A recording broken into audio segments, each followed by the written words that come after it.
Hi, so it has been many days, I think, since the last update. Last weekend was quite busy. We went to East Coast Park to have a barbecue and stuff for Father's Day. And it was very sunny, but at times it rained, so then at times there was both sun and rain, so it was a bit chaotic, but it was very, very fun. And it was nice seeing my cousins after a long time. Over these few days, I managed to finish Juniper and Thorn. So it is actually 21st June, which is the publication date of this book. So I managed to publish my review on the day of the publication date. And okay, let's talk about it. Let me take out my review. All in all, I give it 4 stars. Many trigger warnings for this. So trigger warnings from the author: gore and body horror, child sexual abuse, incest, cannibalism, anti-Semitism, xenophobia, scientific racism, physical and psychological abuse by family members, gaslighting, self-harm and suicidal ideation, bulimia, graphic descriptions of vomiting and animal death. This had all the haunting vibes that I realized it was based off of one of the Grimm's fairy tales, the Juniper Tree, which is why it's Juniper and Thorn. It had that haunting, grim vibe to it of what you would expect from a Grimm's fairy tale.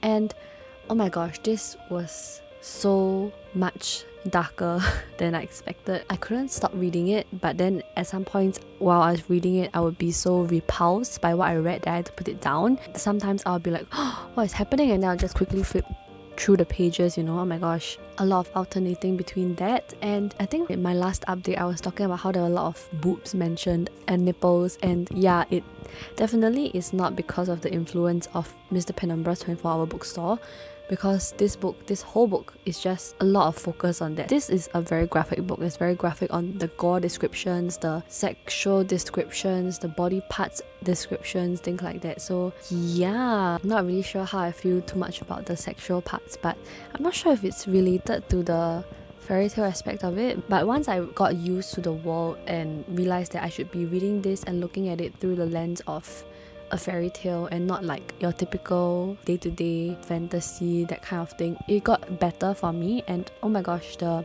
ending part was so interesting to read. This mystery was finally getting revealed about the monster, and their relationship between Marlin Chen and Severus was quite good also. At first I didn't really vibe with it because I felt that it was insta-love because they just met each other, then they start talking more, then I don't know, they're just attracted to each other. But I liked how their relationship developed because it became one wherein both of them had their own traumas, but they were trying to help each other get past that, and they're trying to heal and recover together and just be there for each other no matter what. And it's just so cute to think about.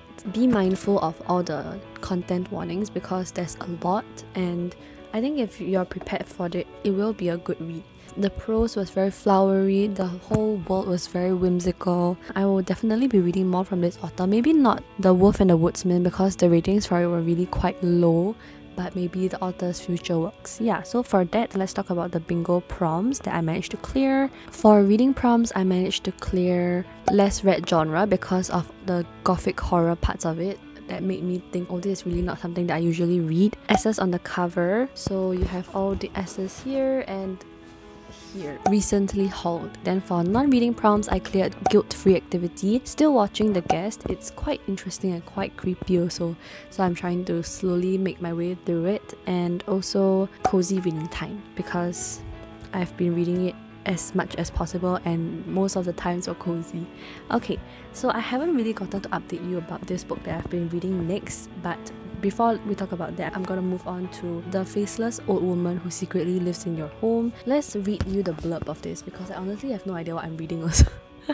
In the town of Nightvale, there's a faceless old woman who secretly lives in everyone's home, but no one knows how she got there or where she came from until now. Told in a series of eerie flashbacks, the story of the faceless old woman goes back centuries to reveal an initially blissful, then tragic childhood on a Mediterranean estate in the early 19th century, her rise in the criminal underworld of Europe, a nautical adventure with a mysterious organization of smugglers, her plot for revenge on the ones who betrayed her, and ultimately her death and its aftermath as her spirit travels the world for decades until settling in modern-day Nightvale. Interspersed throughout is a present-day story in Nightvale as the Faceless Old Woman guides, haunts and sabotages a man named Craig. In the end, her dealings with Craig and her swashbuckling history in 19th century Europe will come together in the most unexpected and horrifying way. Right now I'm at her childhood, I think, so totally different from if you watched my previous video about the 48-hour readathon for whateverthon. The prologue was about, I think, her and Craig, and I didn't expect it to take that turn into her childhood. So that's where I'm at now. Not really sure how I feel about this yet, but we'll continue reading. I'm still at page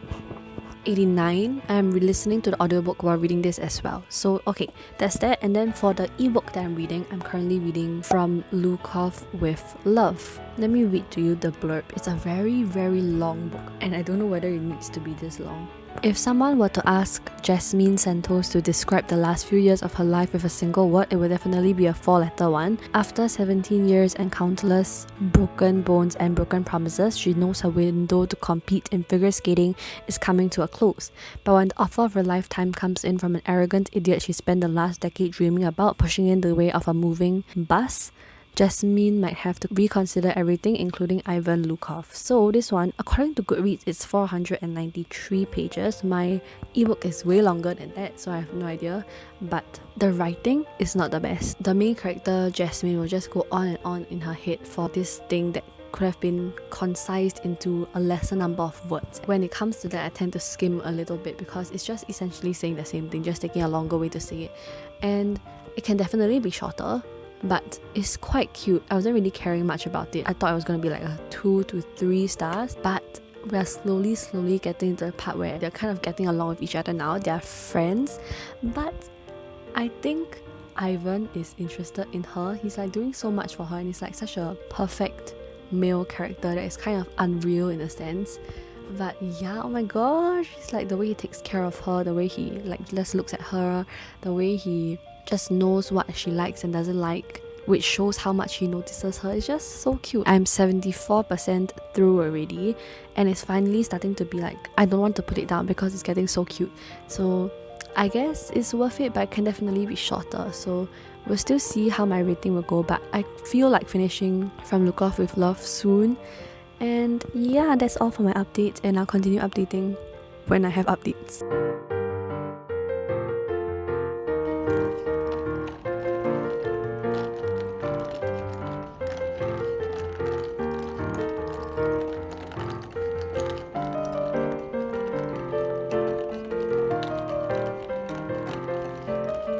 I didn't know Singapore was in this. Oh my god.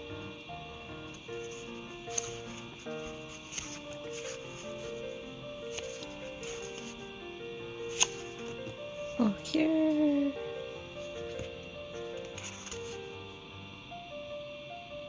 Hi, I'm back with an update. I finished From Lukov with Love, I think a few days ago, but I am only updating you now.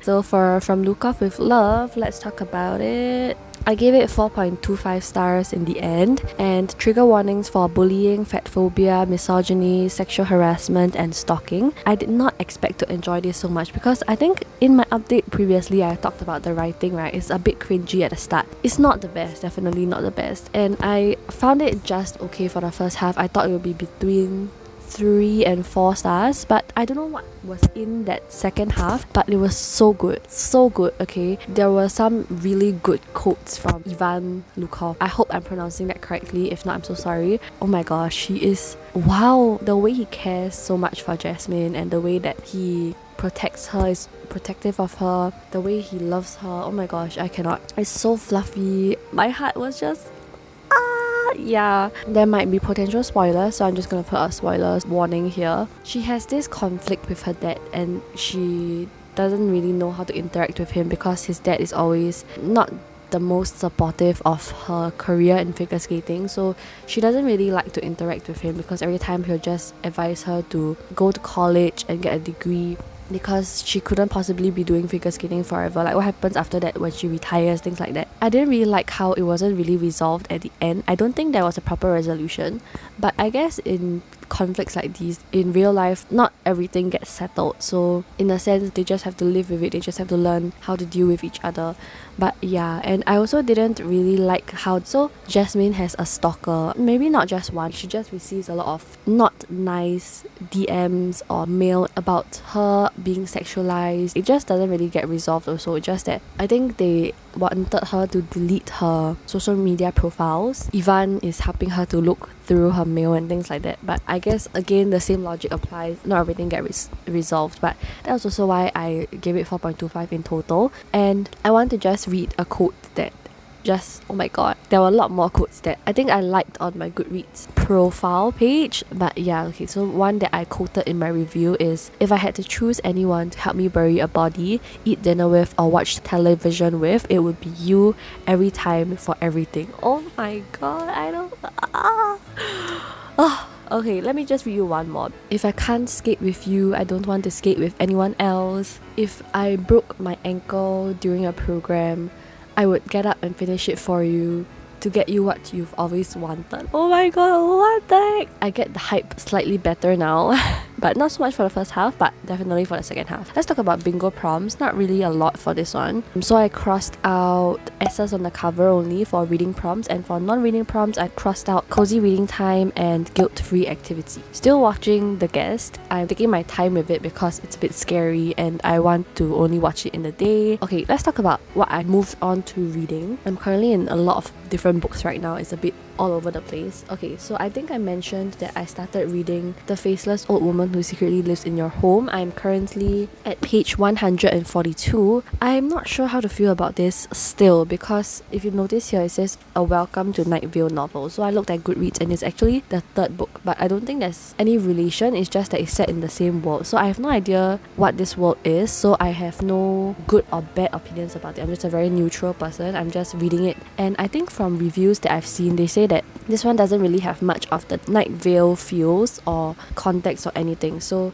maybe that's part of the reason why I'm not really getting what's happening in this. But The Faceless Old Woman, we're not getting much of that. As mentioned in the synopsis, this present day story is interspersed throughout, and the present day story is in Night Vale. But mostly we are just following her as she's growing up and getting her revenge and things like that. And I don't know, I'm not really vibing with this at the moment, but I hope the rest of the book gets better. Then I'm trying to get through Himawari House. This is a graphic novel, a really pretty graphic novel, and I'm currently at page 144. Not that I'm having a hard time to get through it. When I said trying to get through, it's currently almost the end of June and I'm trying to finish as many books as I can.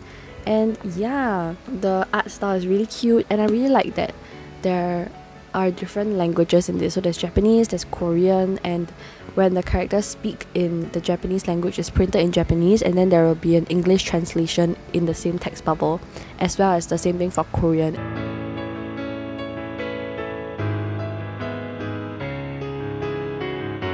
And it's helping me brush up my Korean skills a bit. It's a good thing. There's a Singaporean in this also, so there's the Singlish inside, but not really used really accurately, but the gist is still there. I started reading and trying to finish this novella, Stuck With You by Ali Hazelwood. It's one of her STEMinist novellas. My library loan is due in 5 days. I definitely can finish because it's very short only, so it's just a matter of when I'm gonna finish it. So yeah, I'm just in the middle of a lot of things right now, and I'm not really sure if I can still get to my remaining books for this month, but we shall try.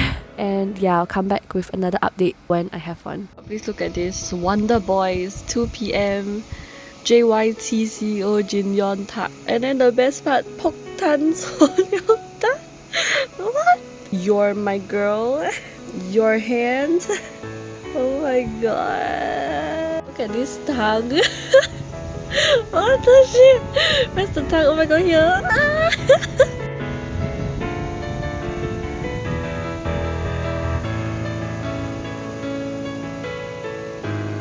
Hi!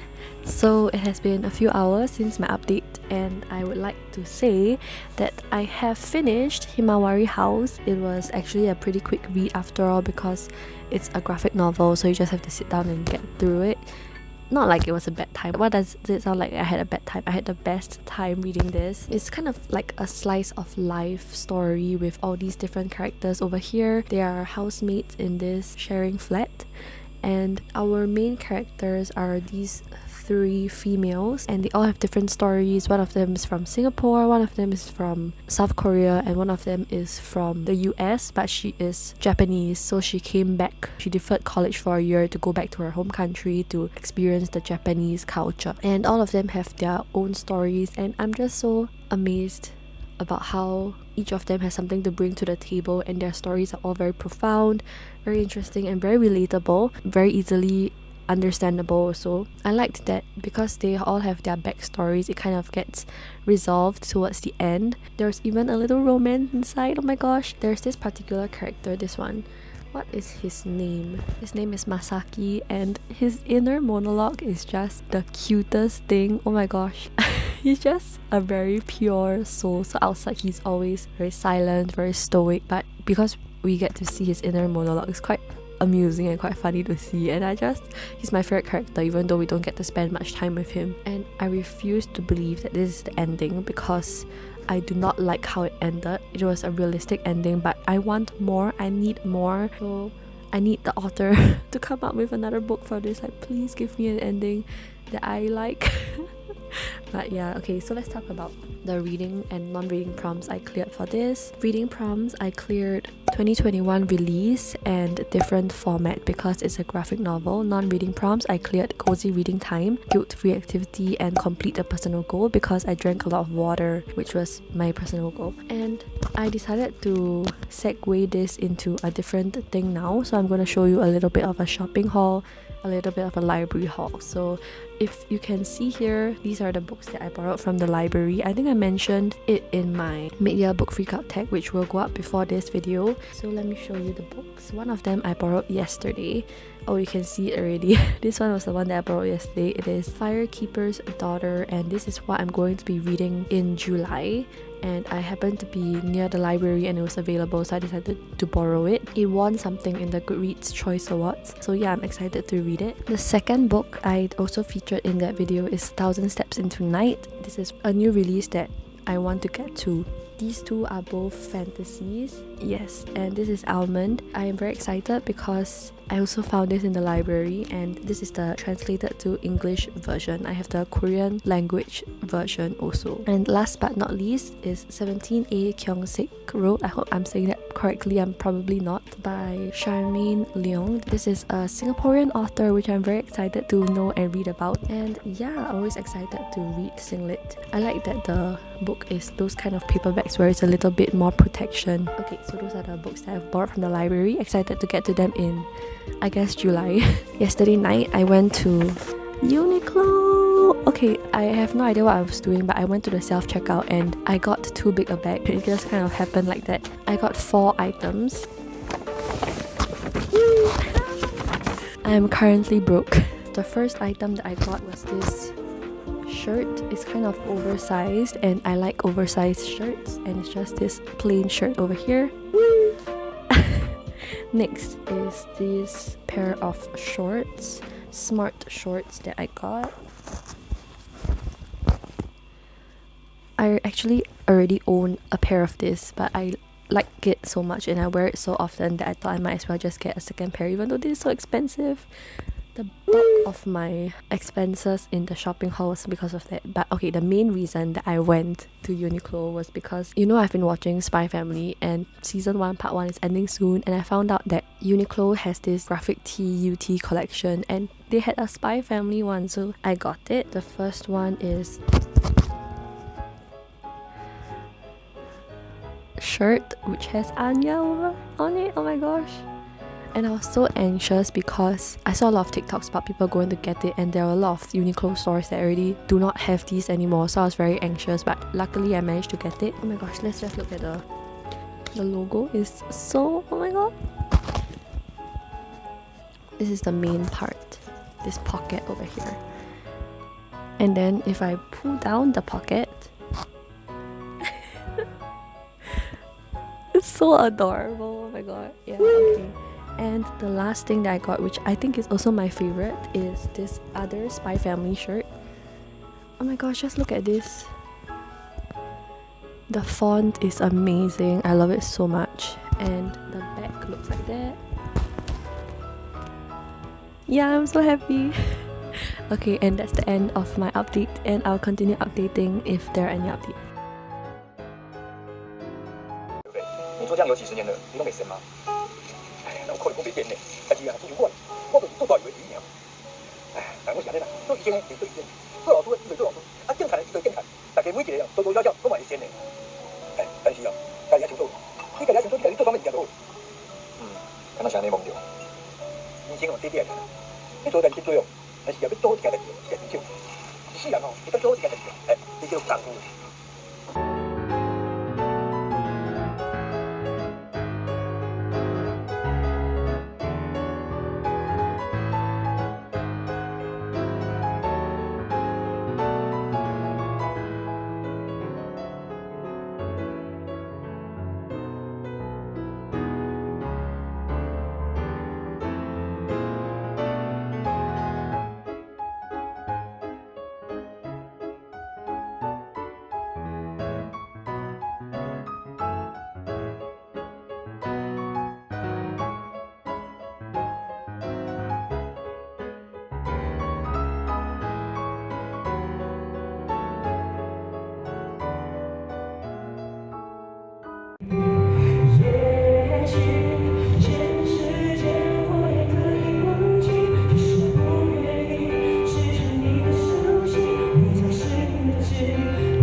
风景，笑着飞絮，像是梦的你，能够一场奇迹，一时生机，能不能又再一次相遇？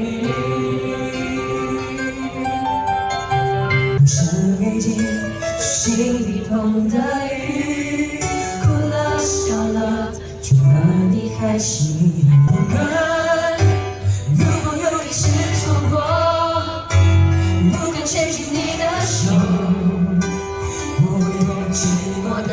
风景来的时候，如果可以，我想和你回到那天相遇，把时间停止那一场雨，只想拥抱你这生命的证据，闻你的呼吸，一眨眼，一瞬间，留给我别控制你。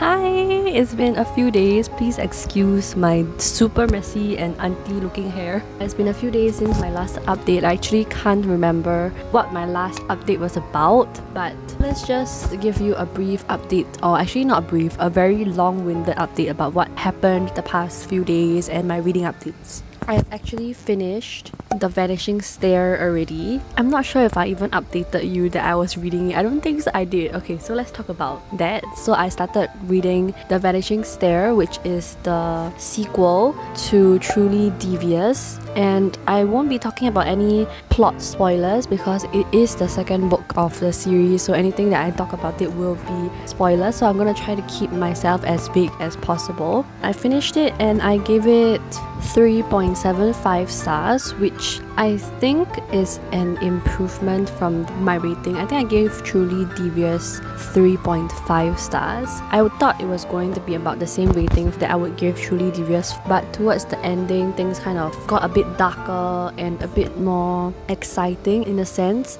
so I was more intrigued by the book and I wanted to continue reading. So I will continue to pick up the last book, I think, in this series. I know that The Box in the Woods is technically part of this series also, but it's a standalone mystery kind of thing. Trigger warnings for abduction, alcoholism, anxiety, dissection, panic attacks, and social anxiety. And I also preferred this book more than the first book because it actually answered a few questions rather than Truly Devious, which set up the world for the following books in the series. For the bingo board, I managed to clear academia theme, continue a series, and the prompt the end of a and those three. And then for non-reading prompts, I cleared complete a personal goal, which was to drink a lot of water, guilt-free activity, and join sprint. So for the drama, I finished The Guest and I gave it 3 stars in the end because it was a bit comedic at times, super scary at times. Then there was this whole religious mystery kind of thing, so it kept me going throughout, but I wouldn't exactly rate it 4 stars. Looking at the past few dramas that I've rated 4 stars, so yeah, it settled at a nice 3. And I have recently started and already finished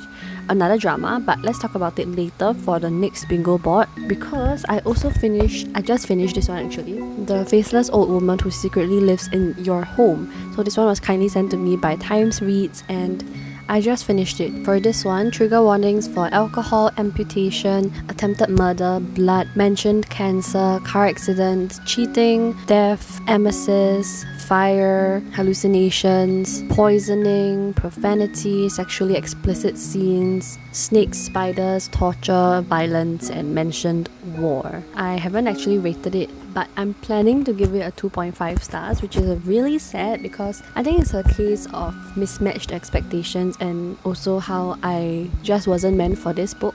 This is actually the 3rd book in a series called Welcome to Night Vale. It says here, a Welcome to Night Vale novel, and I haven't actually known anything about Night Vale prior to this book. I'm not sure if that's a good or a bad thing because I was reading reviews of this and people were saying how there's not much of Night Vale in this, so they were kind of disappointed by that. But for me, it's like I don't really know the world, so I don't really know what to expect of Night Vale in the first place. I just felt a bit out of place while reading it because I wasn't sure what the context should be. But even the main story itself of the woman, I think I mentioned that we were following her as she grew up, right? Like flashbacks about it. It kind of gave me historical fiction vibes, and if you know me, I don't really gravitate towards historical fiction anymore. So yeah, I didn't particularly enjoy this one because if you watched my previous video where I tried a chapter between this book and Local Woman Missing, I mentioned that either the first chapter or the prologue was talking about the faceless old woman's perspective and how she was conversing or just talking at this person called Craig. So it gave me all the creepy vibes and I thought that was what the rest of the book would be, but it's actually not. It's kind of a less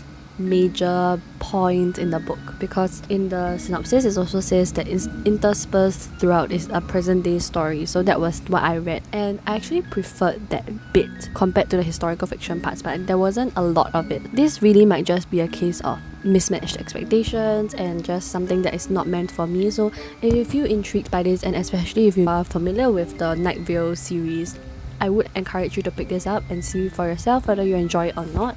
But all in all, still very thankful to Times Reads for sending this over to me. Let's talk about the bingo board. Reading prompts, I crossed out shiny cover, which got me 1 bingo, as well as the the end of a and prompt and recently hauled. For non-reading prompts, I crossed out guilt-free activity, join sprints, and complete a personal goal. So guilt-free activity, I finished this other Taiwanese drama. It's called Yongjiu Grocery Store. This one is a really wholesome story. It's about this family family, of how this grocery store came in the first place. So I didn't really know this when I was watching it, but we were following a couple of different characters that are actually the present day characters' younger selves of their original story. So I don't really want to give a lot of spoilers, but it's a very wholesome story of how this main character eventually comes to help his grandpa to run the grocery store. So he returns back to his hometown after having been out in Taipei, which is Taiwan's capital city, for a few years. He decides to come back and help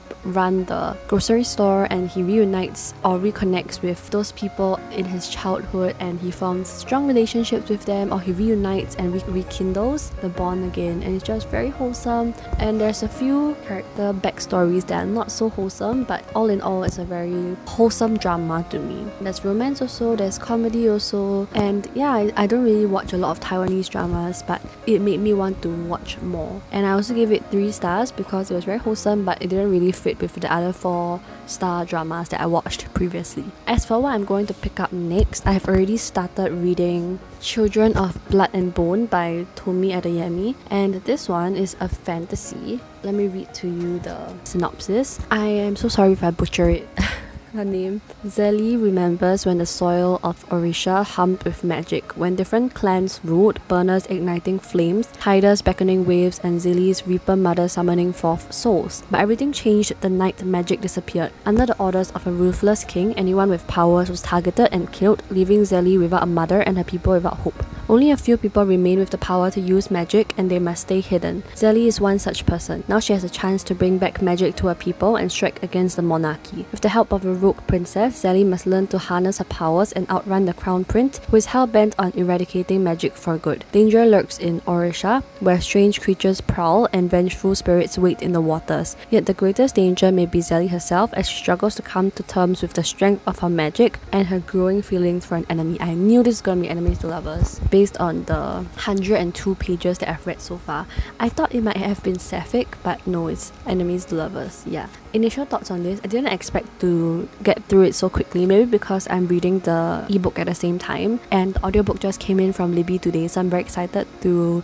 listen along as well. But yeah, it's grabbing my attention, and I can see why people hyped this book up a lot back when it was first published, and I'm a bit scared of what's going to happen next, as well as for the second book, also the concluding book to this duology. After I finished the Faceless Old Woman Who Secretly Lives in Your Home, I'm also going to start Castles in Their Bones by Laura Sebastian, this huge tome over here.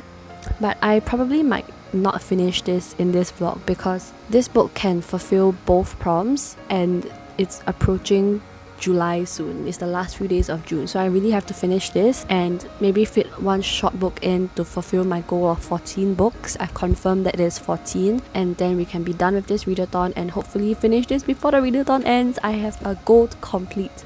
I have a bingo board to fulfill, so yes, please root for me. Okay, I'll update you in a few days, I guess. Bye.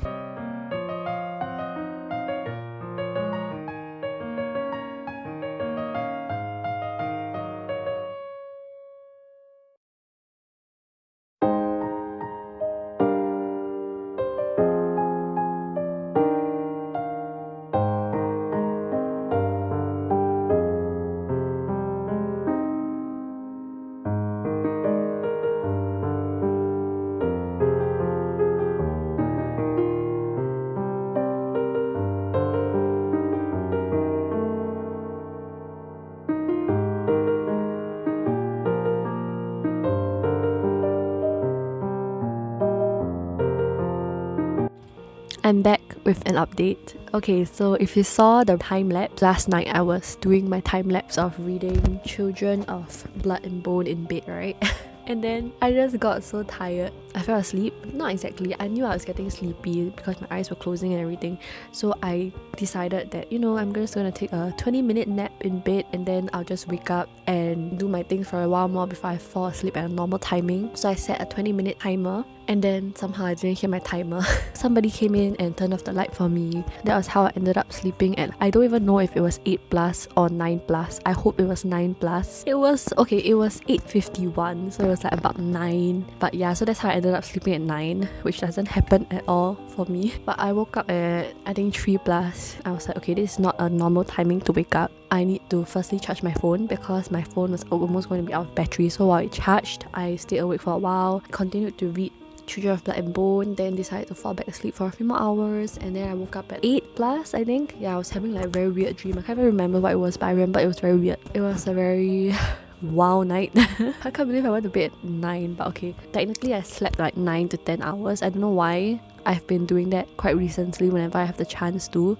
Am I like sleep deprived? But I don't know why I'm sleep deprived. Okay, anyway. So I managed to finish Children of Blood and Bone, and the bingo board is amazing, guys. It's thriving. My review for this, I decided to give this 3.5 stars in the end. I managed to finish that 525 or 44 page book. I'm so proud of myself within a few days. This is what procrastination does to you, okay? You end up being super productive, but it's a stressful period. Yeah, I don't know why I do this to myself. Trigger warnings for abusive parent, assault, attempted rape, blood, colorism, discrimination, genocide, oppression, racial slurs, slavery, torture, and war. Why I gave it 3.5 stars? Because it was a generally good book, I would say. Nothing really special apart from I liked how it was inspired by West African folklore, is it called that? And how the different clans of Magi and all the different powers that the Magi people have. Oh my god, I think I'm butchering them, so sorry. The audiobook was really good. It was 18 hours. The people were very into the story, so I enjoyed listening to it and reading at the same time. But I didn't really vibe with the romance in the end. I honestly think it would have been better if it was sapphic instead. I wasn't really convinced by the enemies to lovers, or is it hate to love trope in this. I just found Inan to be quite meh. The part about them going on that adventure to collect all the different magical artifacts to restore magic to the world of Orisha, I found that quite interesting, and like adventure themed is something that I enjoy in books also. And also the clown in me just realized today that it's not a duology, it's a trilogy. Why did I do this to myself? And the third book, we don't even have a publication date for it yet, so I'm not in a rush to get into the sequel because people have been saying that the sequel is not very good also. So I'm just gonna put a hold on this series. Maybe I'll never get back to it, we shall see. So that's pretty much my thoughts for it. It was just an okay book, but it makes me want to pick up the second book in a sense. Let's talk about the bingo board. For reading prompts, I managed to clear on a previous TBR and favorite genre, which effectively got me 4 bingos.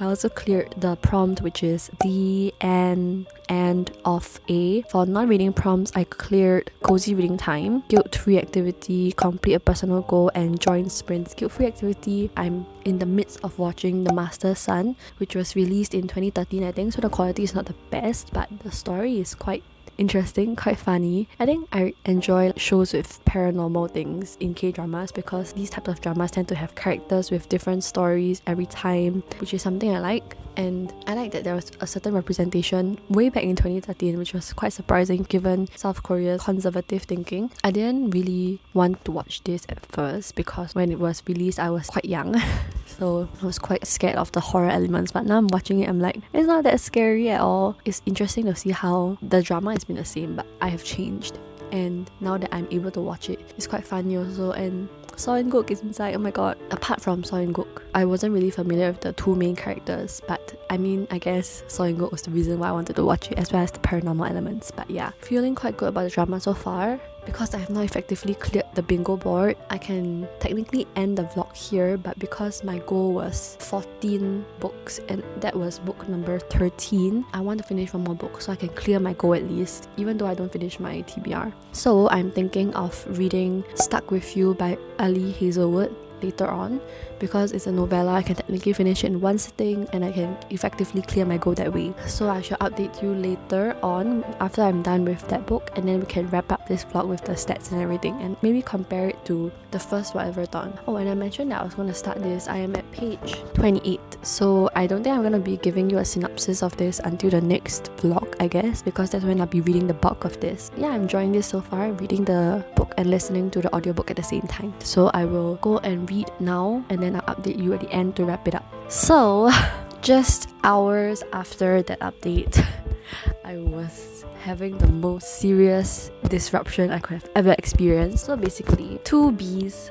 I think they were bees or wasps, I don't know, some kind of big insects that look like bees or wasps. They came in, one just flew past me like that, and then I saw another one, the light there. I screamed, I ran out of the room, and then I got my dad to help me catch them, and it was a whole thing. There was apparently one in my sister's room also, which is just behind this room, and after that I couldn't concentrate on reading, but I had to power through because it was literally the last few hours left of the readathon. I'm happy to say that I managed to finish my goal, and I finished Stuck With You. So let me give you the synopsis as well as my thoughts and everything like that. But back to the bee thing, there were 3 in my house, and then outside when I went to throw the rubbish, there was a line of dead bees spaced out from each other all the way to the place where you go to throw rubbish, and I was just like, what is going on, you know? Definitely not something I'll forget soon. It was so traumatizing. Then after that, I couldn't concentrate because I was hearing this buzzing noise, but I think it was just my imagination. It's Stuck With You by Ali Hazelwood is the second book in the Feminist novellas. So this one is about Sadie.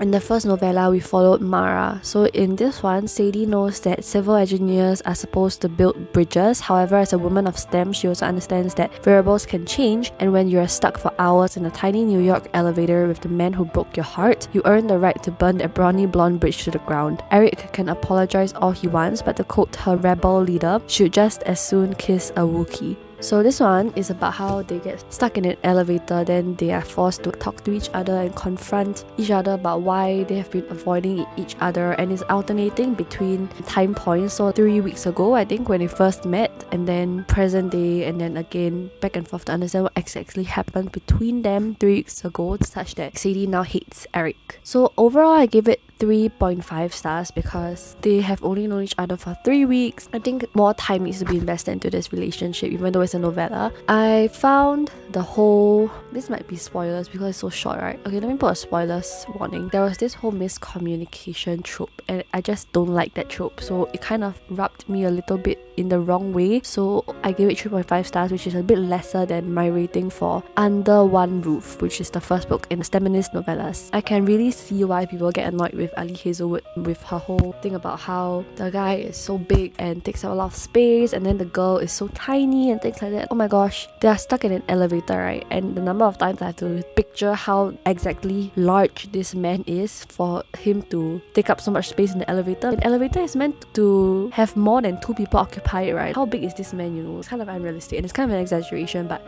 yeah. Still going to continue with the Feminist novellas. I'm just left with one more before I finish it. For bingo board, because I cleared the bingo board with Children of Blood and Bone, this is now a new bingo board. So yes, reading prompts, I cleared continuous series, under 300 pages, and academia theme. And then for non-reading prompt, I cleared guilt-free activity. I finished Master Sun. I gave it 3.5 stars, I think, and complete a personal goal. And because I really wanted to get a bingo, because it's just one left, I crossed out the join the 48-hour readathon one as well, even though previously I only crossed it out for the books that I read during the 48-hour readathon. But I'm bending it a little bit because I did join it and I just want to get that last bingo. So yeah, with that, I've completed my goal for whateverthon, and let me show you my score. So overall, my pages read was 4,611, and my total points scored was 10,100 points, which is a very nice number actually.